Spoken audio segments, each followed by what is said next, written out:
옷을 다 벗으세요. 지금 당장. 마이클 데이비스 보안요원의 거친 목소리가 작은 검색실을 가득 메웠습니다. 로스앤젤레스 국제공항 보안 검색대 오후 3시. 수많은 승객들이 오가는 분주한 시간대였지만 별도 검색실 안은 차가운 긴장감만이 흘렀어요. 42살의 한국 여성 박서연은 차분한 표정으로 앞에 서 있는 백인 보안요원을 바라봤습니다. 그녀의 눈빛은 평온했지만 그 안에는 무언가 깊이 숨겨진 것이 있었죠. 실례지만 왜 저만 따로 검색을 받아야 하는지 이유를 알 수 있을까요? 박서연이 정중하게 물었습니다. 완벽한 영어 발음이었어요. 하지만 마이클의 얼굴에는 이미 편견이 가득 차 있었습니다. 이유가 필요해? 너 같은 아시안들은 뭔가 숨기고 있잖아. 특히 한국 여자들 말이야. 마이크의 말투는 노골적으로 무례했어요. 그는 38살의 텍사스 출신으로 얼굴에는 오만함이 가득했습니다. 박서연은 여전히 침착했습니다. 저는 정당한 비자를 가지고 있고 위험 물품도 소지하고 있지 않습니다. 이런 식의 차별적 검색은 부당합니다. 차별이라고? 마이클이 비웃었어요. 이건 표준 절차야. 수상한 놈들은 다 이렇게 해야 한다고. 그는 뒤에서 지켜보던 팀장 제임스 윌슨을 쳐다봤습니다. 45살의 제임스는 뉴욕 출신으로 관료적인 성향이 강한 인물이었죠. 맞습니다. 우리는 국가 보안을 위해 일하고 있어요. 협조하지 않으면 더 큰 문제가 될 수 있습니다. 제임스의 목소리는 권위적이고 고압적이었어요. 박서연의 가방에서는 평범한 IT 컨설턴트의 물건들만 나왔습니다. 노트북, 서류 뭉치, 명함들. 하지만 보안 요원들은 그녀를 의심의 눈초리로 계속 바라봤어요. 마이클이 그녀의 여권을 대충 훑어보며 말했습니다.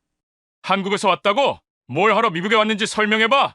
IT 컨설팅 업무차 출장을 왔습니다. 클라이언트들과 미팅이 예정되어 있고요. 박서연은 차근차근 설명했습니다. 하지만 그들은 들으려 하지 않았어요. 그래. 그럼 왜 이렇게 수상하게 행동하는 거지? 마이클이 트집을 잡았습니다. 아까부터 계속 주변을 둘러보고 있잖아. 사실 박서연은 주변을 관찰하고 있었습니다. 하지만 그것은 수상한 행동이 아니라 오랜 훈련으로 몸에 밴 직업적 습관이었어요. 그녀는 국정원 해외공작팀의 블랙 요원이었고 현재 CIA와 공조하여 중요한 테러범 추적 임무를 수행 중이었습니다. 하지만 이 사실은 절대 드러낼 수 없었죠. 저는 단지 공항이 처음이라 둘러본 것뿐입니다. 박서연이 차분하게 대답했어요. 거짓말하지 마. 너 같은 아시아 여자들은 다 거짓말쟁이야. 마이클의 말은 점점 더 모욕적이 되어갔습니다. 몸 검색을 받기 싫으면 한국으로 돌아가. 그 순간 박서연의 눈빛이 순간 번뜩였습니다. 하지만 곧 다시 평온함을 되찾았어요.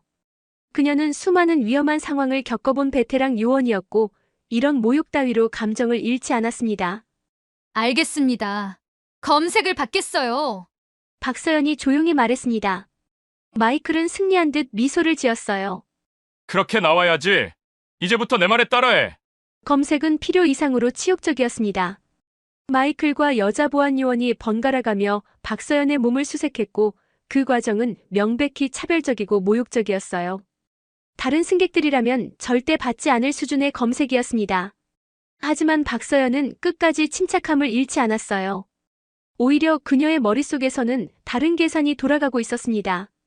이들이 모르는 것이 있었죠. 그녀가 누구인지 그리고 지금 얼마나 중요한 임무를 수행 중인지. 과연 이 한국 여성의 진짜 정체는 무엇이었을까요? 그리고 이 모욕적인 상황이 어떤 결말을 불러올까요? 이야기가 궁금하시다면 구독과 좋아요 버튼을 눌러주세요. 검색이 끝나고 박서연은 다시 옷을 정리했습니다. 마이클과 제임스는 아무것도 발견하지 못한 채 실망한 표정을 지었어요. 하지만 그들의 태도는 여전히 거만했습니다. 박서연, 42살. 서울대학교 컴퓨터공학과를 졸업하고 국정원에 특별 채용된 지 벌써 18년째였어요. 그녀는 해외 공작팀에서도 최정예로 분류되는 블랙 요원이었습니다. 완벽한 다국어 실력과 첨단 기술, 그리고 냉철한 판단력을 갖춘 그녀는 지금까지 수많은 위험한 임무를 성공적으로 수행해왔죠. 이제 갈 수 있나요? 박서연이 정중하게 물었습니다. 잠깐만. 마이클이 그녀를 붙잡았어요. 아직 안 끝났어. 내가 뭘 숨기고 있는지 다 알고 있다고. 박서연은 속으로 한숨을 쉬었습니다. 이런 무지한 차별주의자들을 상대하는 것은 정말 피곤한 일이었어요. 하지만 그녀에게는 더 중요한 일이 있었습니다. 사실 그녀가 이 공항에 온 것은 단순한 출장이 아니었어요. 국제 테러 조직의 핵심 인물인 아부 카림이라는 인물을 추적하는 임무였습니다. CIA와의 공조작전이었고 이미 석 달 동안 그를 쫓아 세계 각지를 돌아다니고 있었죠. 제가 무엇을 숨기고 있다고 생각하시는 건가요? 박서연이 차분하게 물었습니다. 한국 여자들은 다 똑같아. 겉으로는 얌전한 척하지만 속으로는 뭔가 꾸미고 있거든. 마이클의 편견은 끝이 없었어요. 제임스도 동조했습니다. 맞습니다. 우리는 이런 케이스를 많이 봤어요. 특히 아시아인들 말이죠. 박서연은 그들의 무지함에 조용히 웃음을 참았습니다. 만약 그들이 자신의 진짜 정체를 안다면 어떤 반응을 보일까요? 그녀는 지금까지 북한의 핵개발 정보를 빼내고 중동의 테러 조직을 와해시키며 러시아의 사이버 공격을 막아낸 대한민국의 숨겨진 영웅이었습니다. 그렇다면 제가 어떤 증거라도 있나요? 박서연이 물었습니다. 증거? 내 행동 자체가 증거야. 아까부터 계속 핸드폰을 만지작거리고 있잖아. 마이클이 트집을 잡았어요. 사실 박서연은 핸드폰으로 은밀하게 작업을 하고 있었습니다. 하지만 그것은 수상한 행동이 아니라 테러범을 추적하는 중요한 임무의 일부였어요. 그녀의 핸드폰에는 CIA에서 제공한 특수 앱이 설치되어 있었고 실시간으로 아부 카림의 동향을 파악하고 있었습니다. 핸드폰 사용이 불법인가요? 박서연이 반문했습니다. 말대꾸하지 마. 제임스가 큰 소리로 화를 냈어요. 우리가 지금 너를 의심스럽게 보고 있다는 걸 모르겠어? 박서연의 눈빛이 잠깐 차가워졌습니다. 하지만 곧 다시 평온함을 되찾았어요. 그녀는 수많은 위기 상황에서 감정 조절을 훈련받아 왔습니다. 이런 삼류 갑질 따위로 흔들릴 그녀가 아니었죠. 알겠습니다. 더 검사하고 싶으시면 하세요. 박서연이 담담하게 말했습니다. 마이클은 그녀의 태도가 마음에 들지 않았어요. 이 여자 아직도 건방지네. 좀 더 확실히 해줘야겠어. 그는 동료 보안요원들을 불러 모았습니다. 이 한국 여자 뭔가 수상해. 더 철저히 조사해봐야 할 것 같아. 박서연은 그들의 모습을 지켜보며 속으로 생각했습니다. 이런 무능하고 편견에 사로잡힌 사람들이 미국의 보안을 담당하고 있다니. 정말 한심한 일이었어요. 하지만 그녀에게는 시간이 없었습니다. 아부 카림이 이 공항을 통해 도주할 가능성이 높았고 매 순간이 중요했죠. 이런 식으로 시간을 낭비할 수는 없었습니다. 혹시 상관에게 연락할 수 있을까요? 박서연이 조심스럽게 물었습니다. 상관? 누구한테 하소연할 건가? 마이클이 비웃었어요. 여기서는 내가 상관이야. 박서연은 조용히 미소를 지었습니다. 그 미소에는 묘한 자신감이 깃들어 있었어요. 마이클과 제임스는 그 미소가 무엇을 의미하는지 전혀 몰랐습니다. 하지만 곧 깨달게 될 거였어요. 자신들이 누구를 상대하고 있는지 말이죠. 박서연은 검색실 의자에 앉아 그들의 추가 조사를 기다리며 과거를 떠올렸습니다. 18년 전 24세 나이에 국정원에 들어갈 때만 해도 이런 상황을 겪게 될 줄은 몰랐어요. 당시 그녀는 서울대 컴퓨터공학과 수석 졸업생이었고 대기업 여러 곳에서 스카웃 제의를 받고 있었습니다. 하지만 우연한 기회에 국정원 특별채용시험에 응시했고 그 결과는 놀라웠어요. 필기시험에서는 만점, 체력검사에서는 남자 요원들을 제치고 1등을 차지했죠. 박서연 씨, 해외 근무에 관심이 있으신가요? 면접관이 물었을 때 그녀는 주저없이 대답했습니다. 네, 제 능력을 국가를 위해 사용하고 싶습니다. 그때부터 시작된 지옥 같은 훈련. 육체적 한계를 뛰어넘는 체력 훈련, 다국어 습득, 첨단 기술 교육, 그리고 심리전 훈련까지. 일반인이라면 절대 견뎌낼 수 없는 강도였지만 박서연은 모든 과정을 우수한 성적으로 통과했습니다. 첫 해외 임무는 러시아였어요. 사이버 공격을 기획하는 해커 조직을 와해시키는 것이었죠. IT 전문가로 위장해 그들의 내부에 침투했고 결국 조직 전체를 붕괴시키는데 성공했습니다. 그때 그녀의 나이는 겨우 26이었어요. 정말 대단한 실력이네요. 마이클이 그녀의 서류를 들여다보며 비꼬았습니다. IT 컨설턴트라고? 그래서 뭐라는 거지? 박서연은 침착하게 대답했어요. 기업들의 보안 시스템을 점검하고 개선하는 일을 합니다. 사실 그것도 거짓말은 아니었어요. 다만 그 기업들이 일반 회사가 아니라 CIA나 각국 정보기관이라는 차이가 있을 뿐이었죠. 제임스가 끼어들었습니다. 보안 시스템? 그럼 해킹도 할 줄 아나? 방어를 위해서는 공격 기법도 알아야죠. 박서연이 담담하게 말했어요. 그 말에 두 사람의 눈빛이 변했습니다. 해킹을 할 줄 안다고? 이거 완전히 수상한데? 박서연은 속으로 한숨을 쉬었어요. 이들의 무지함은 정말 끝이 없었습니다.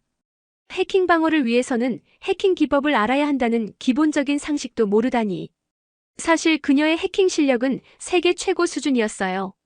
중국의 국가급 해커들과 사이버 전쟁을 벌여 승리한 경험도 있었고, 북한의 핵 관련 컴퓨터 시스템에 침투해 중요 정보를 빼낸 적도 있었습니다. 혹시 중국이나 북한과 연관이 있는 것 아닌가? 마이클이 의심스럽게 물었어요. 저는 대한민국 국민입니다. 박서연이 단호하게 말했습니다. 대한민국이라고? 거기도 공산주의 국가 아닌가? 마이클의 무지는 정말 어이가 없을 수준이었어요. 박서연은 그의 무식함에 놀랐지만 차분하게 설명했습니다. 대한민국은 민주주의 국가입니다. 미국과 동맹국이기도 하고요. 그래? 어쨌든 아시아는 다 비슷하잖아. 제임스도 별반 다르지 않았어요. 그 순간 박서연의 핸드폰이 진동했습니다. 특수앱에서 보내온 긴급 알림이었어요. 아부카림이 공항 근처에서 포착됐다는 내용이었습니다. 그녀의 표정이 순간 진지해졌어요. 핸드폰을 만지지 마. 마이클이 큰 소리로 소리쳤습니다. 뭔가 수상한 짓을 하고 있는 거지. 박서연은 딜레마에 빠졌습니다. 테러범을 놓칠 수는 없었지만 자신의 정체를 드러낼 수도 없었어요. 하지만 국가의 안보가 더 중요했습니다. 실례합니다만 정말 중요한 연락을 받아야 해요. 박서연이 간곡하게 부탁했습니다. 안 돼. 너는 지금 조사를 받고 있어. 제임스가 단호하게 거부했어요. 박서연은 마침내 결심했습니다. 더 이상 참을 수 없었어요. 그들의 무지와 편견 때문에 중요한 임무를 망칠 수는 없었습니다. 그녀는 조용히 핸드폰을 들어 특별한 번호로 전화를 걸기 시작했어요. 전화하지 말라고 했잖아. 마이클이 그녀의 핸드폰을 빼앗으려 했습니다. 하지만 이미 늦었어요. 전화는 연결되었고 박서연은 차분하게 말했습니다. 네, 저 박서연입니다. 지금 로스앤젤레스 공항에서 문제가 생겼어요. 전화 너머에서 들려온 목소리는 분명하고 권위적이었습니다. 박 요원 상황을 설명하세요. CIA 로스앤젤레스 지부장 데이비드 톰슨이었어요. 박서연과는 이번 공조작전을 위해 긴밀히 협력하고 있는 파트너였습니다. 박서연은 영어로 간단 명료하게 상황을 보고했어요. 공항 보안팀에 의해 부당한 검색과 구금을 당하고 있습니다. 아부카림이 포착된 상황에서 임무 수행에 차질이 생기고 있어요. 뭐라고 중얼거리고 있는 거야? 마이클이 박서연의 핸드폰을 빼앗으려고 했지만 그녀는 재빠르게 피했습니다. 전화 너머 톰슨 지부장의 목소리가 차가워졌어요. 누가 감히 우리 요원을 구금했다고? 공항 보안팀장 이름이 뭡니까? 제임스 윌슨입니다. 박서연이 조용히 답했어요. 알겠습니다. 즉시 처리하겠어요. 박 요원 조금만 기다려주세요. 전화가 끊어지자 마이클과 제임스는 더욱 의심스러워했습니다. 누구랑 통화한 거야? 뭔가 꾸미고 있는 거지. 제임스가 다그쳤어요. 박서연은 차분하게 답했습니다. 곧 알게 되실 거예요. 사실 지난 석 달 동안 박서연은 아부카림이라는 인물을 쫓아 세계 각지를 돌아다니고 있었어요. 그는 국제 테러 조직의 핵심 인물로 여러 나라에서 폭탄 테러를 기획하고 실행한 위험한 인물이었습니다. 처음에는 그의 행적을 파키스탄에서 발견했어요. 하지만 그는 매우 교묘했죠. 가짜 여권과 변장을 통해 계속해서 추적망을 피해 다녔습니다. 이란, 터키, 독일을 거쳐 마침내 미국으로 들어온 것을 확인했고 오늘 오후 로스앤젤레스 공항에서 포착된 거였어요. 이 여자 분명히 뭔가 숨기고 있어. 마이클이 동료들에게 속삭였어요. 그 순간 박서연의 핸드폰이 다시 울렸습니다. 하지만 이번에는 받지 못하게 마이클이 핸드폰을 빼앗아 버렸어요. 이제 더 이상 통화는 안 돼. 마이클이 승리한 듯 웃었습니다. 하지만 박서연은 전혀 당황하지 않았어요. 오히려 조용한 미소를 지었습니다. 그녀는 이미 필요한 연락을 모두 마쳤고 곧 상황이 급변할 것을 알고 있었거든요. 실제로 아부카림은 매우 위험한 인물이었어요. 지난해 파리에서 발생한 테러의 배후였고 올해 초 베를린 공항에서 시도된 폭탄 테러도 그의 작품이었습니다. 다행히 독일 정보기관과 한국 국정원의 공조로 막을 수 있었지만 수백 명의 무고한 생명이 위험에 처할 뻔했어요. 그 핸드폰에 뭐가 들어있는지 한번 봐야겠네. 제임스가 마이클에게서 핸드폰을 받아들었습니다. 하지만 핸드폰에는 특수 보안 시스템이 설치되어 있었어요. 지문 인식과 함께 특별한 패스워드를 입력해야만 접근이 가능했습니다. 비밀번호가 뭐야? 제임스가 물었어요. 개인정보이므로 알려드릴 수 없습니다. 박서연이 담담하게 답했습니다. 뭐? 지금 우리가 수사하고 있다고. 마이클이 화를 냈어요. 그때 검색실 밖에서 소란스러운 소리가 들려왔습니다. 여러 명의 발걸음 소리와 함께 급박한 대화 소리가 들렸어요. 뭔가 일이 생긴 것 같네. 박서연이 조용히 말했습니다. 제임스는 불안한 표정으로 문을 열어 밖을 내다봤어요. 복도에는 평소보다 많은 보안 요원들이 분주하게 움직이고 있었습니다. 그리고 그 중심에는 공항 운영본부장 로버트 존슨이 있었어요. 뭔 일이야? 제임스가 동료에게 물었습니다. 글쎄, 갑자기 본부장님이 직접 내려오셨어. 뭔가 큰일인가 봐. 박서연은 그들의 대화를 들으며 속으로 미소를 지었어요. 드디어 시작된 거였습니다. 그녀는 시계를 보며 생각했어요. CIA의 개입이 생각보다 빨랐네. 로버트 존슨은 50대의 경력 많은 공항 관리자였어요. 하지만 지금 그의 얼굴에는 심각한 긴장감이 역력했습니다. 그는 검색실 쪽으로 성큼성큼 걸어오고 있었어요. 제임스, 당장 나와. 로버트의 목소리가 복도에 울려 퍼졌습니다. 제임스는 당황한 표정으로 문을 열고 나갔어요. 네, 본부장님. 지금 당신이 구금하고 있는 한국 여성은 누구인가? 로버트의 목소리는 평소와는 완전히 달랐어요. 박서연이라는 여자인데 수상한 점이 많아서. 당장 풀어줘. 지금 즉시. 로버트가 고함을 질렀습니다. 검색실 안의 박서연은 그 소리를 들으며 조용히 고개를 끄덕였어요. 드디어 판세가 뒤바뀌기 시작한 거였죠. 로버트 존슨 본부장의 얼굴은 창백했어요. 그는 방금 전 워싱턴 D.C.에서 걸려온 전화를 받고는 완전히 당황한 상태였습니다. 제임스, 당신이 지금 무슨 짓을 한 건지 알고 있어? 로버트의 목소리는 분노와 공포가 섞여 있었어요. 제임스는 영문을 모르겠다는 표정으로 대답했습니다. 그냥 수상한 아시아 여자를 조사하고 있었을 뿐인데요. 수상한 아시아 여자라고? 로버트가 소리쳤어요. 그 여자가 누군지도 모르고 그런 짓을 했다고? 마이클도 상황을 파악하지 못하고 있었어요. 뭐가 잘못된 건가요? 우리는 정상적인 보안 절차를 따랐는데. 그 순간 로버트의 핸드폰이 다시 울렸습니다. 화면에는 CIA 본부라는 문자가 떠 있었어요. 로버트는 떨리는 손으로 전화를 받았습니다. 네, 존슨입니다. 전화 너머에서 들려온 목소리는 차갑고 권위적이었어요. CIA 부국장 윌리엄 스미스였습니다. 존슨, 지금 당신 공항에서 우리 공조 요원이 부당한 대우를 받고 있다는 보고를 받았소.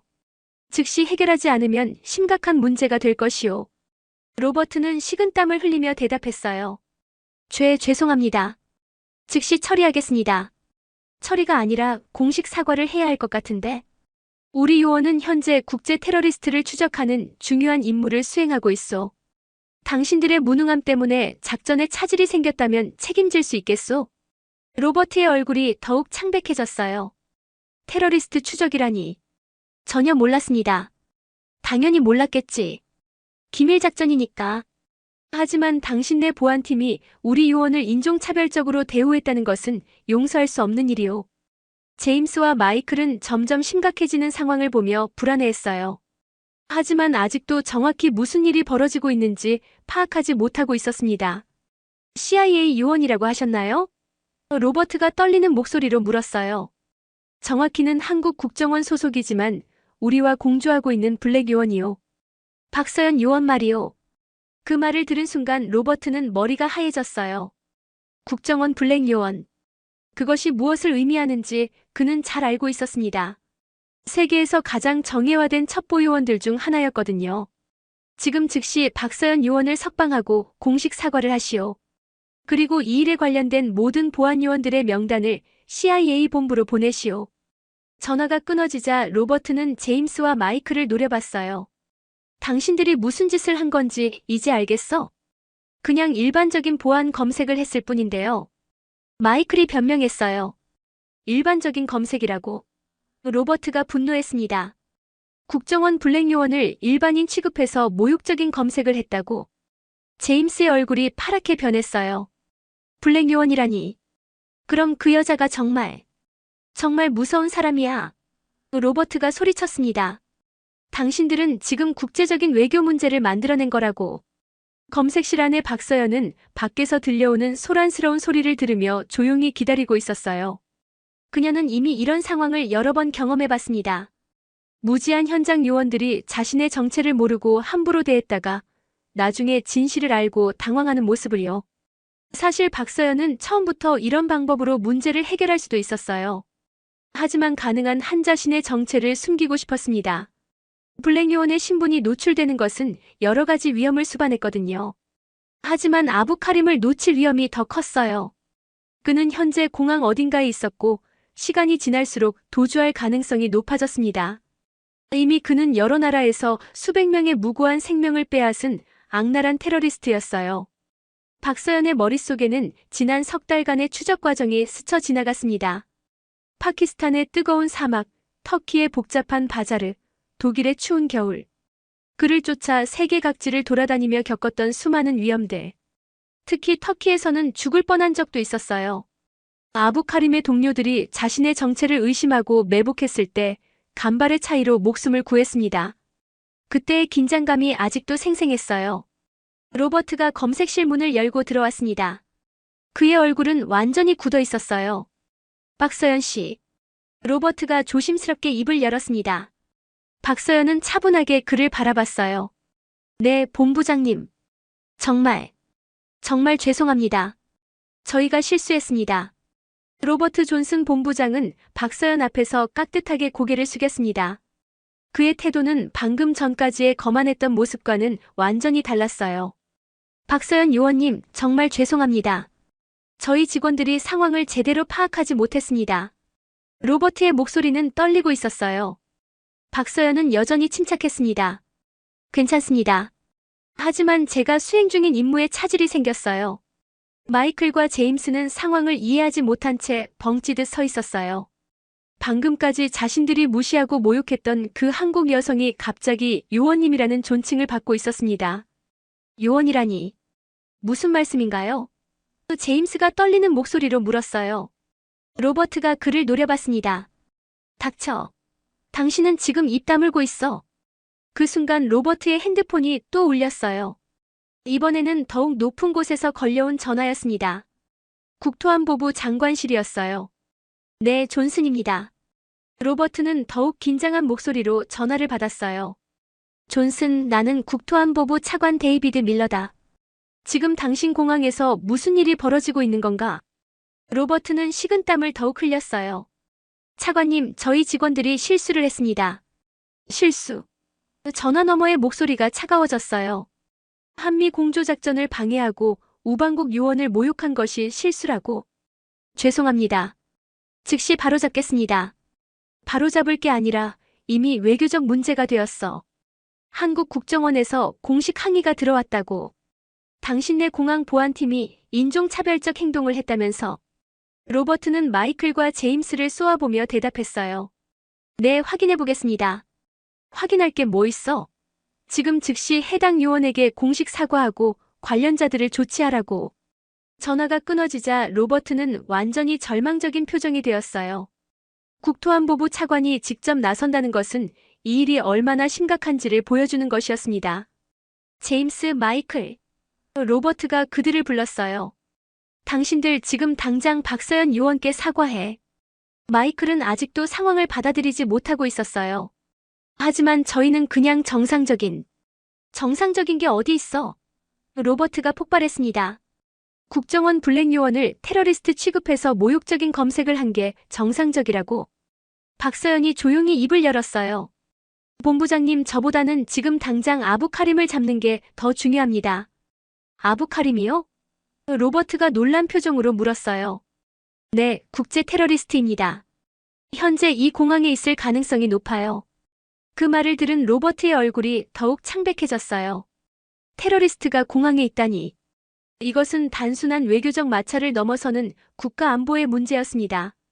즉시 공항 전체를 봉쇄해야겠습니다. 로버트가 급하게 말했어요. 아니요. 박서연이 차분하게 제지했습니다.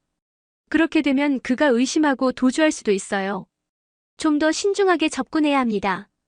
박서연은 자신의 핸드폰을 마이클에게서 돌려받았어요. 마이클은 아무 말 없이 핸드폰을 내밀었습니다. 그의 거만했던 태도는 온데간데 없이 사라져 있었어요. CIA와 연락해서 작전을 재개해야겠어요. 박서연이 말했습니다. 로버트가 급하게 물었어요. 저희가 도울 일이 있다면 말씀하세요. 일단 이 두 사람은 다른 곳으로 보내주세요. 박서연이 마이클과 제임스를 가리켰어요. 작전에 방해가 될 수 있거든요. 로버트는 즉시 명령을 내렸어요. 제임스, 마이클, 당장 사무실로 가서 대기하고 있어. 그리고 이 일에 대해 아무에게도 말하지 마. 두 사람은 꼬리를 말고 검색실을 나갔어요. 특히 마이클은 박서연을 한 번도 쳐다보지 못했습니다. 자신이 얼마나 무식하고 편견에 가득 찬 행동을 했는지 깨달았거든요.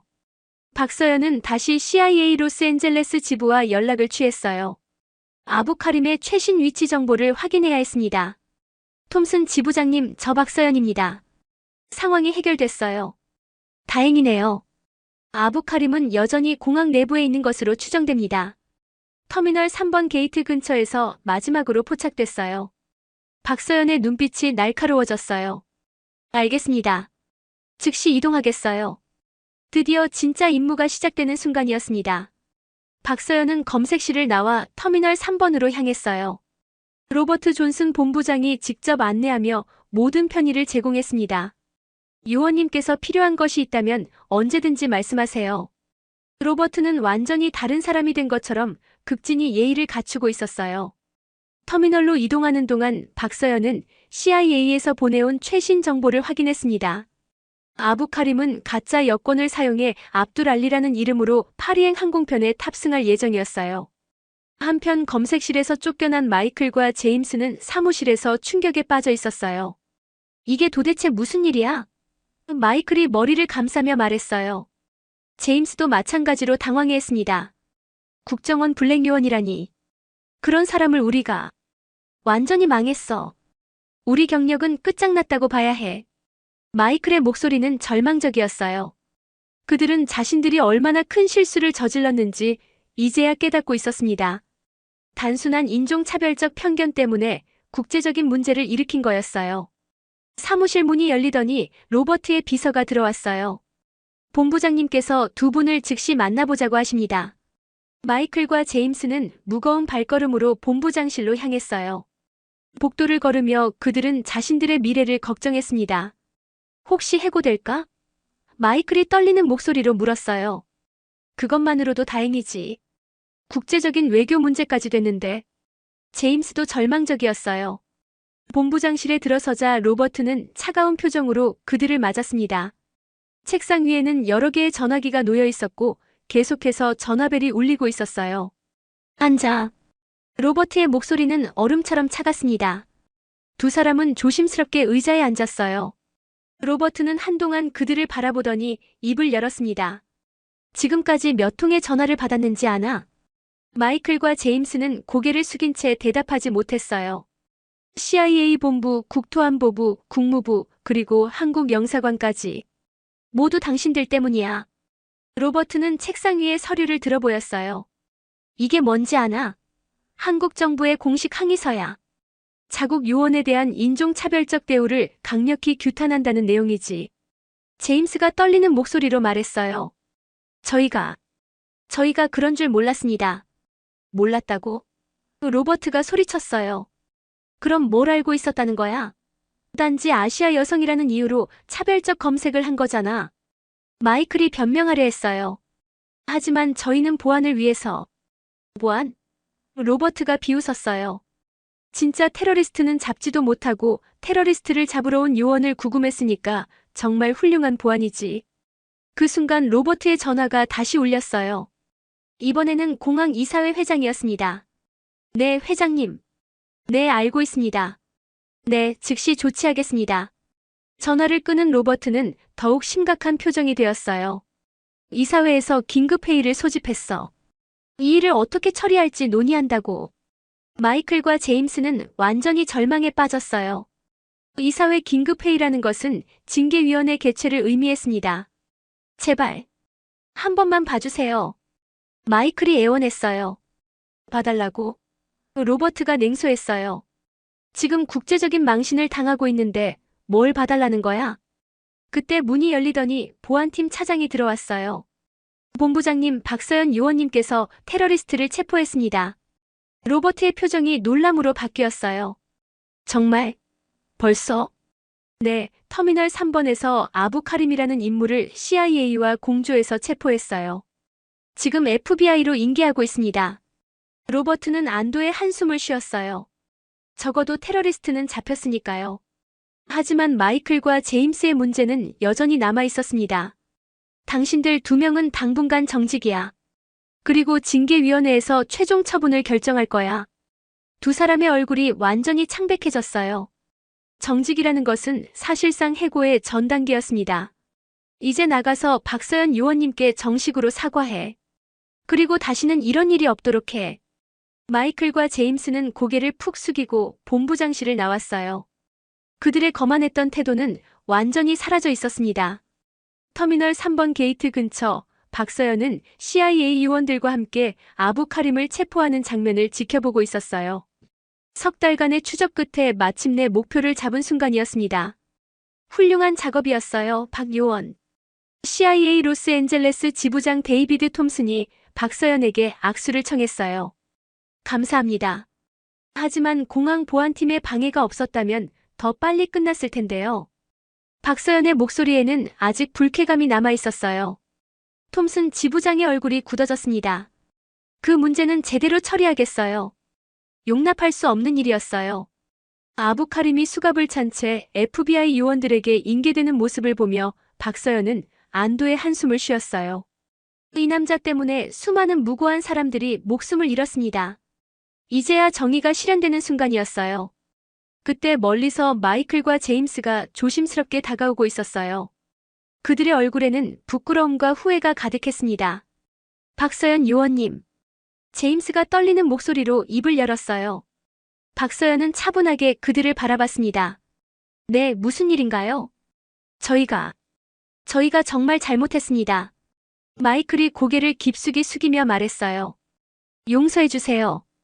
박서연은 잠시 그들을 바라보더니 조용히 말했습니다. 저에게 사과할 것이 아니라 앞으로는 모든 사람을 편견 없이 대해야 합니다. 제임스가 물었어요. 정말 저희를 용서해 주시는 건가요?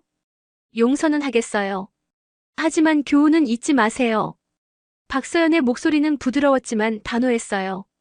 로버트 존슨 본부장도 다가와 따뜻하게 인사했습니다. 요원님, 오늘 일에 대해 공식적으로 사과드립니다. 그리고 테러리스트 체포에 성공하신 것을 축하드려요. 박서연은 고개를 끄덕였어요. 감사합니다. 앞으로는 이런 일이 반복되지 않았으면 좋겠어요. 네, 전 직원을 대상으로 인권 교육과 다문화 교육을 실시하겠습니다. 로버트가 진지하게 답했어요. 그 순간 박서연의 핸드폰이 울렸어요. 한국 국정원 본부에서 걸려온 전화였습니다. 네, 박서연입니다. 수고 많았어요. 임무 완료 보고를 받았어요. 그리고 미국 측에서 공식 사과가 왔다고 하네요. 박서연은 미소를 지었어요. 네, 모든 것이 잘 해결됐습니다. 이제 귀국 준비를 하세요. 한국에서 포상이 기다리고 있어요. 전화를 끊은 박서연은 주변을 둘러봤어요. 몇 시간 전까지만 해도 자신을 무시하고 모욕했던 사람들이 이제는 존경의 눈빛으로 바라보고 있었습니다. 마이클이 조심스럽게 물었어요. 요원님, 저희가 몰라서 그런 건데. 블랙 요원이라는 게 정확히 어떤 일을 하시는 건가요? 박서연은 잠시 생각하더니 대답했어요. 국가와 국민을 지키는 일을 합니다. 여러분이 안전하게 생활할 수 있도록요. 제임스가 감탄하며 말했어요. 정말 대단하십니다. 저희가 얼마나 무식했는지. 무식한 것보다 편견이 더 위험해요. 박서연이 조용히 말했어요. 사람을 겉모습이나 출신으로 판단하면 진실을 놓치게 됩니다. CIA 요원들이 작업을 마치고 돌아가자 공항은 다시 평상시의 모습을 되찾았어요. 하지만 오늘의 일은 모든 사람들에게 깊은 교훈을 남겼습니다. 박서연은 출국장으로 향하며 뒤돌아봤어요. 마이클과 제임스는 여전히 그 자리에 서서 자신을 바라보고 있었습니다. 그들의 눈빛에는 부끄러움과 함께 깨달음이 담겨 있었어요. 앞으로는 모든 사람을 존중하며 대하시기 바랍니다. 박서연이 마지막으로 말을 남겼어요. 로스앤젤레스를 떠나는 비행기 안에서 박서연은 창밖을 바라봤습니다. 오늘의 일은 단순한 갑질에 대한 복수가 아니었어요. 편견과 차별이 얼마나 위험한지, 그리고 모든 사람을 존중해야 한다는 교훈을 준 사건이었습니다. 진정한 강함은 권력이나 지위가 아니라 올바른 가치관과 신념에서 나온다는 것을 보여준 하루였어요. 그리고 절대 겉모습만으로 사람을 판단해서는 안 된다는 교훈도 함께해요. 이 이야기가 여러분에게 의미 있는 메시지를 전달했기를 바랍니다. 댓글로 여러분의 생각을 들려주시고 구독과 좋아요로 응원해주세요. 앞으로도 더 좋은 이야기로 찾아뵙겠습니다.